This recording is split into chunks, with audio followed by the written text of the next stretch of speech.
బోధన్పట్నంలోని తట్టికోట ప్రభుత్వ ఉన్నత పాఠశాలలో విద్యార్థులకు పలకల పంపిణీ కార్యక్రమం నిర్వహించారు. సామాజిక కార్యకర్త సనా పటేల్ ఆధ్వర్యంలో జరిగిన ఈ కార్యక్రమానికి మండల లెవెల్ స్టాక్ పాయింట్ డిప్యూటీ తహసీల్దార్ మోహన్ ముఖ్య అతిథిగా హాజరై విద్యార్థులకు పలకలను అందజేశారు. ఈ సందర్భంగా ఆయన మాట్లాడుతూ రానున్న 10వ తరగతి పబ్లిక్ పరీక్షల్లో విద్యార్థులు భయాందోళనలకు లోనవ్వకుండా ఆత్మవిశ్వాసంతో రాయాలని సూచించారు.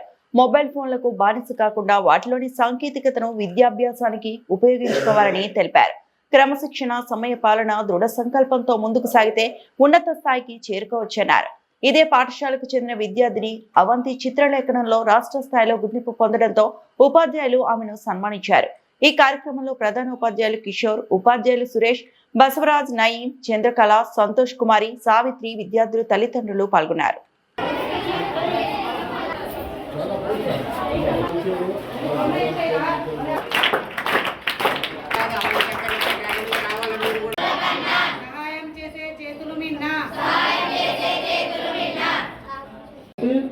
టెన్త్ క్లాస్ అనేది చాలా కీలకం మనకు. ఇక్కడితోనే మీకు ఈ స్కూల్ విద్య అనేది అయిపోతుంది, ఇది తిరిగి రాదు మళ్ళీ.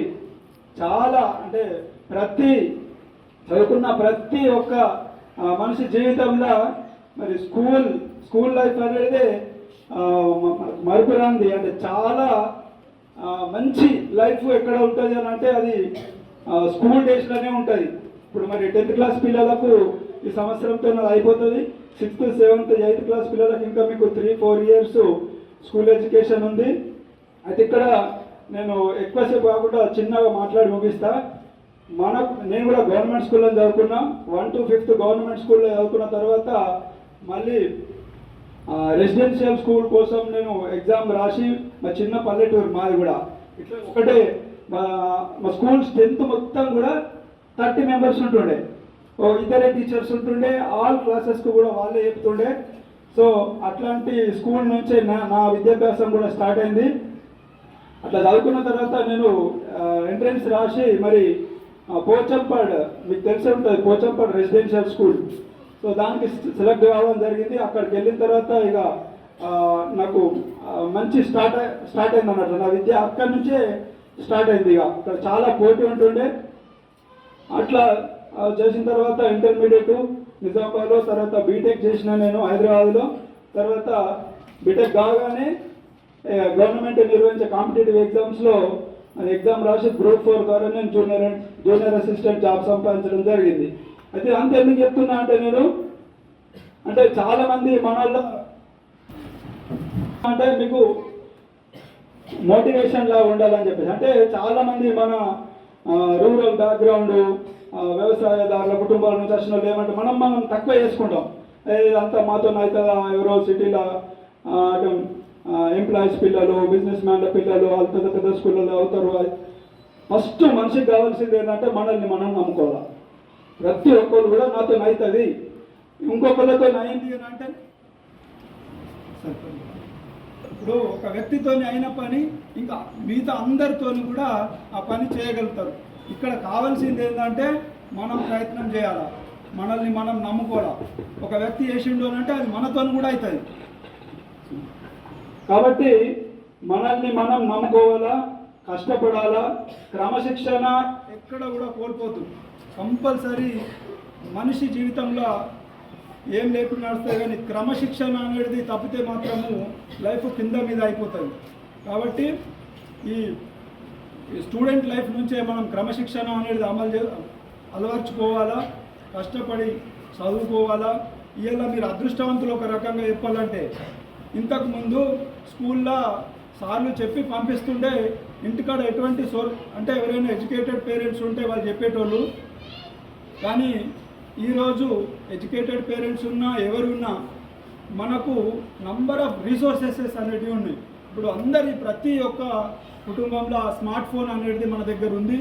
అయితే దురదృష్టం ఏంటంటే ఆ స్మార్ట్ ఫోన్ను మనం మంచికి వాడుకునే బదులు చెడుకు వాడుతున్నాం మనం చాలామంది.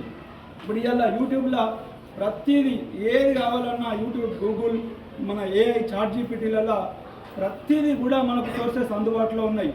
నీకు కావాల్సింది ఏంటంటే నీకు ఇంట్రెస్ట్ ఉండాలా, నేను ఏదో నేర్చుకోవాలా, ప్రతిరోజు నన్ను నేను డెవలప్ చేసుకోవాలా, నేను ప్రతిరోజు మెరుగుపడాలా అన్న కోరిక మీలో ఖచ్చితంగా బలంగా ఉండాలి. అంతేగాని ఎంతసేపు రీల్స్ చూడడము, ఫేస్బుక్ చూడడము, వాట్సాప్లు, ఇలా రేపు మీరు హుషారైపోయారు. చిన్న పిల్లలు వీళ్ళకేం తెలుసు అని అనుకోవడానికి లేదు. ఫేస్బుక్ వాడుతుర్రు, అన్నీ వాడుతుర్రు, మీరు గేమ్స్ ఆడుతుర్రు. ఆ తెలివితేటలు ఏదైతే ఉన్నాయో దాన్ని మంచికి వాడండి. మీరు ఖచ్చితంగా డెవలప్ అవుతారు. మంచి అంటే ఇప్పుడు ఇయ్యాల ఒక 5-10 సంవత్సరాలు గట్టిగా కష్టపడితే ఫ్యూచర్ అంతా కూడా మంచిగా ఉంటుంది. ఈ 5-10 సంవత్సరాలు అనేది మీరు ఒకవేళ మీ జీవితంలో వృధా చేసుకుంటే తర్వాత 10-15 సంవత్సరాల తర్వాత రోడ్ల మీద తిరగాల్సిన పరిస్థితి వస్తుంది. ఎట్లుందంటే చాలా కాంపిటీషన్ ఉంది, ఫుల్ పోటీ ఉంది. ఏ రంగంలో అయినా ఇలా ఛాయ్ అమ్మాలన్నా కానీ పోటీ ఉంది. ఒక ఛాయ్ దుకాణం పెట్టాలని తెల్లారి ఇంకో ఛాయ్ దుకాణం పెడతాడు. అక్కడికి ఇక్కడికి వాడు అప్డేట్ కాకపోతే, మంచి టేస్ట్ ఇవ్వకపోతే మూసుకోవాల్సిన పరిస్థితి వస్తుంది. అంటే ఏ రంగంలో అయినా సరే, ఎడ్యుకేషన్ కానీ, జాబ్ ఫీల్డ్ కానీ, పొలిటికల్ కానీ, ఏదైనా కానీ పోటీ అనేది విపరీతంగా ఉంది. ఆ పోటీ ప్రపంచంలో మనం గెలవాలంటే ఇయ్యాలటి నుంచే మనల్ని మనం మెరుగుపరచుకోవాలా. ప్రతిరోజు వేరెవరితోనూ, ఇప్పుడు మీరు ఇంతమంది ఉన్నారు, పక్క వాళ్ళతోని మనం ఎప్పుడు కంపేర్ చేసుకోవద్దు. మన శక్తియుక్తులు మన దగ్గర ఉంటాయి, మనం ఏందో మనకు తెలుసు. ఎదుటి ఎంతమందినన్నా బురిడి కొట్టించవచ్చు, కానీ నీది నువ్వు సమాధానం చెప్పుకోవాలి. నేనేంది అనేది నీది నువ్వు క్వశ్చన్ చేసుకోవాలి. ప్రతిరోజు కొద్దిసేపు ఏదో ఒక సమయంలో మనం అందరం బిజీ అంటాం, కానీ ప్రతిరోజు పడుకునే ముందు నేను ఇది ఫాలో అవుతా, మీకు చెప్తున్నా, ఒక 5 నిమిషాలు మీతో మీరు మాట్లాడుకోవాలి. పడుకునే ముందు ప్రతిరోజు నేను చెప్తున్నది మీరు పాటించి ఉండి మీకు ఎంత మార్పు వస్తుందో మీరు గమనిస్తారు. ఒక 5 నిమిషాలు మీలో మీరు మాట్లాడుకునేది ఏంటంటే, కళ్ళు మూసుకొనైనా కళ్ళు తెరిచైనా ఈరోజు నేను ఏం చేసినా, ఈరోజు ఎలా గడిపినా, ఏమైనా చదివినా, సార్లు ఏం చెప్పిర్రు, మరి నేనేమన్నా ఫాలో అప్ అవుతున్నానా, సార్లను ఫాలో అవుతున్నానా లేదా. రోజులు అనేది గడిచిపోతూ ఉంటాయి. కాలం అనేది గడిచిపోతే తిరిగి రాదు. పైసలు పోతే పైసలు సంపాదించుకోవచ్చు, కానీ తిరిగి పోయిన కాలం రాదు. ఇప్పుడు ఒక 10th క్లాస్ స్టూడెంట్ ఉంటాడు, ఎగ్జామ్ దగ్గర పడ్డది. ఇవాళ మన స్పీచ్ ఇన్న తర్వాత ఆ విద్యార్థికి అనిపించవచ్చు, అరే నేను ఇప్పటి నుంచి గట్టి అవుతా అని. కానీ నువ్వు ఎంత చదవాలన్నా ఇప్పుడు సమయం ఎంత ఉంది, మీకు ఎగ్జామ్స్ ఎప్పుడు ఉన్నాయి, ఆల్మోస్ట్ దగ్గర పడ్డది. ఇప్పుడు ఇవాళ నేను ఇప్పటి నుంచి గట్టిగా అవుతా అంటే అవుతుందా? సంవత్సరం మొత్తం వృధా చేసి ఇప్పుడు ఆ తిరిగిపోయిన కాలేజ్ 9th క్లాస్ స్టూడెంట్ ఉన్నాడు. ఇవాళ మనం ఇచ్చిన ఈ చెప్పిన మాటలు ఒకవేళ ఆయన వెతికెక్కించుకుంటే 10th క్లాస్ మొదటి నుంచి ఆయన బ్రిలియంట్గా చదవచ్చు. ఇప్పుడు మీకు కాలం ఉందా, తిరిగి తీసుకురావాలంటారా? అయిపోయింది. అంటే గడిచిపోయిన కాలం అనేది ఎప్పటికీ తిరిగి రాదు. కాబట్టి ఉన్న సమయాన్ని సద్వినియోగం చేసుకోవాలా, మంచిగా చదువుకోవాలా. మనకి ఇప్పుడు ఏం పనులు లేవు. మీకు ఏమైనా పనులు ఉన్నాయి ఇంటికాడ? పేరెంట్సే కష్టపడుతుర్రు, బట్టలు కుట్టిస్తుర్రు, మీకు కావాల్సిన వసతులన్నీ ఏర్పాటు చేస్తారు. మనం చేయాల్సింది ఒక్కటే చదువుకోవడం, అంతే. కానీ మనం దురదృష్టం అద్ద పని చేస్తున్నాం. మనం ఫోన్లలో రీల్స్ చూసుడు, ఆడుకునుడు, గేమ్స్ ఆడుకునుడు, ఇవన్నీ చేస్తున్నారు. నేను చెప్పేది ఏంటంటే రైట్ టైంలో, అంటే ఏ టైంలో ఏం చేయాలో అది చేయాలా. ఇప్పుడు మన ముందున్న లక్ష్యం ఒక్కటే, చదువుకోవడానికి. కాబట్టి మంచిగా చదువుకోండి. నేను చెప్పినట్ల టిప్స్ మీతో మీరు మాట్లాడుకోండి. అంటే ప్రతిరోజు నేను చెప్పిన ఇందాక పక్కోడితో ఎప్పుడు కూడా కంపేర్ చేసుకోవద్దు. వాడి టాలెంట్ వాడిది, మన టాలెంట్ మనది. మనం ప్రతిరోజు ఒకటే చూసుకోవాలి. ఈ రోజుకు రేపటికి ఆ తర్వాత రోజుకు ఎంతో కొంత మెరుగుపడాలి. మనం నిన్న ఒక విషయం తెలియదు, ఇవాళ ఒక విషయం తెలుసుకున్నాం, రేపు ఇంకొక విషయం తెలుసుకోవాలి. అట్లా రోజుకు జ్ఞానం అనేది నీకు పెరుగుతూ పోతుంది. అప్పుడు ఆటోమేటిక్గా నీలో డెవలప్మెంట్ అనేది స్టార్ట్ అవుతుంది. కాబట్టి ఖచ్చితంగా మీరు ఇప్పుడు ఉన్న సోర్సెస్ అన్నిటిని, స్కూల్లో టీచర్లను మీరు ఎంత డౌట్స్ అడుగుతారు, ఎంత మీ దగ్గర ఆసక్తి ఉన్న దాన్ని బట్టి ఆ టీచర్లకు కూడా మంచి ఇంట్రెస్ట్ వస్తుంది వాళ్ళకు. అరే వీళ్ళు నేర్చుకోవాలని తపన పడుతున్నారు, కాబట్టి మేము ఇంకా చెప్పాలి. నువ్వు ఒక డౌట్ అడిగితే సార్కు రాకపోతే తెల్లారి మళ్ళీ నేర్చుకొని వచ్చి చెప్తాడు. అంతేగాని నువ్వు అడగకుండా నీ దగ్గరనే పెట్టుకుంటే నువ్వు నాలెడ్జ్ పొందలేవు.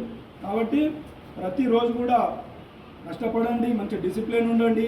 ఉదయం పూట లేవడం నేర్చుకోండి, రన్నింగ్లు, వాకింగ్లు చేయండి. మంచిగా యాక్టివ్గా ఉంటాం. మనం డే అంతా యాక్టివ్గా ఉంటాం. పొద్దున చేసే చిన్నపాటి ఎక్సర్సైజ్. అదే మీరు మంచిగా చదువుకోవాలా. 10th క్లాస్ వాళ్ళకి ఒక చిన్న రిక్వెస్ట్ ఉంది. పోయిన సమాచారం సార్, ఈ స్కూల్ బోధన్ టౌన్ గవర్నమెంట్ స్కూల్లో టాప్ వచ్చింది సార్. అదే నేను ఒక రిక్వెస్ట్ చేస్తున్నా. మీరు స్టాఫ్ వస్తే నేను డిస్ట్రిక్ట్ కలెక్టర్ సాబ్తోని, సుదర్శన్ రెడ్డి సాబ్తోని, లేకపోతే పెద్ద ఆఫీసర్ సమ్మానం చెప్పిస్తా. మీ స్కూల్ పేరు ఇంకా ముంగట్ తీసుకోపోతా.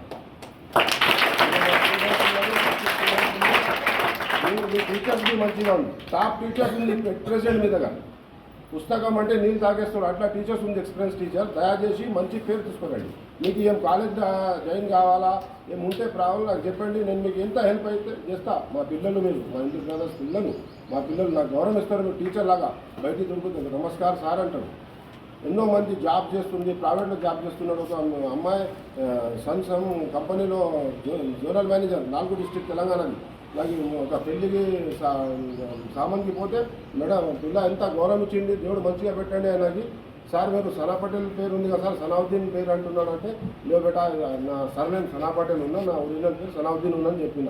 ఎంత రెస్పెక్ట్ ఇచ్చింది. ఒక ఆయన ఆఫీసర్ అడిగినాడు, ఆయన కంపెనీ ఆయన పెడతారు సార్ ఇది ఏమంటే సార్ ఈయన ఇది ఎట్లా మనిషి ఉన్నా అంటే సార్ ఈయన దగ్గర ధర్మం ఏం లేదు, మానవత పెద్ద ధర్మం అనుకుంటాడు. మనం చదివినప్పుడు స్కూల్లో సార్ 2008-07లో మాకు 30 కోటి స్కూల్లో పుస్తకాలు కానీ ప్యాడ్ కానీ ₹1 బల్పం ఇప్పినాడు సార్. మాకు మంచి వ్యక్తి కావాలని ఆ సార్ ఉన్నాడు సార్ అన్న.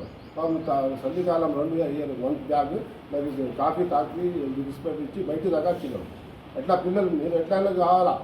నాకు ఎన్నో ఇక్కడ స్కూల్ చదివిన పిల్లలు టీచర్స్ ఉంది, ప్రైవేట్లో నర్సెస్ ఉంది, గవర్నమెంట్ కాకుండా నర్సెస్ ఉంది. ఇంత ప్రతి ప్రైవేట్ కంపెనీలో జాబ్ చేస్తున్నారు.